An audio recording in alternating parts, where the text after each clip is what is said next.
কথা বলবো voice of আমেরিকার একটি জরিপ নিয়ে। সেখানে জরিপটা আজকে প্রকাশিত হয়েছে। সেখানে দেখছি তারা 2000 মানুষের উপর একটা জরিপ করেছে সারা বাংলাদেশের, এবং তারা নির্বাচন নিয়ে সেখানে 61.1% মানুষ মনে করেন 1 বছরের মধ্যে আগামী জাতীয় নির্বাচন অনুষ্ঠিত হওয়া উচিত।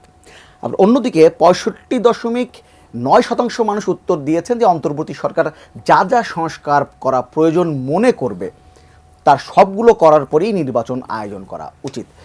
ঢালি সাহেব, আপনি যদি একটু এটার আপনার মতামত জানতে চাই।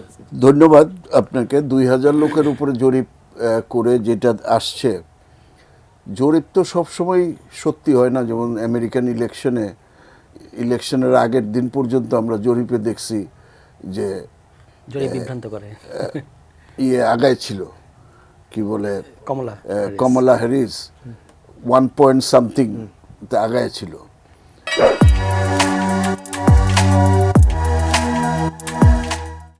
তো এই পুল অনেক সময় সঠিক হয় না, তবে আমি মনে করি এটা বেশিরভাগ ক্ষেত্রেই ক্লোজ টু মানুষের আকাঙ্ক্ষাটাই এটাই, যে 61% মানুষ মনে করে। কারণ দেশের যে বর্তমান যে সংকট, যে দেখেন আইন শৃঙ্খলা পরিস্থিতি নাই, আপনার যে কোনো এলাকায় যান পুলিশ কিন্তু আগের মতো ভূমিকা রাখছে না, যে কারণে পুলিশের ভিতরে তো একটা সাংঘাতিক ডিবেকেল গেছে।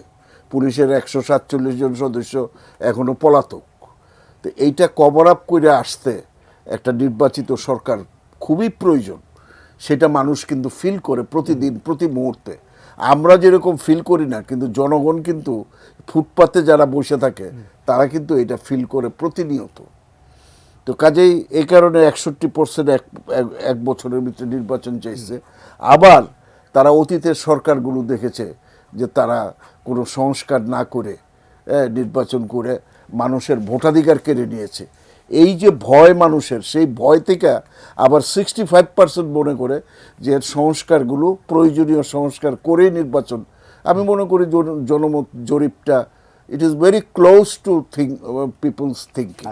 হ্যাঁ, এটা মানুষের চিন্তার, আমরাও এইভাবেই চিন্তা করি। আচ্ছা, ঠিক।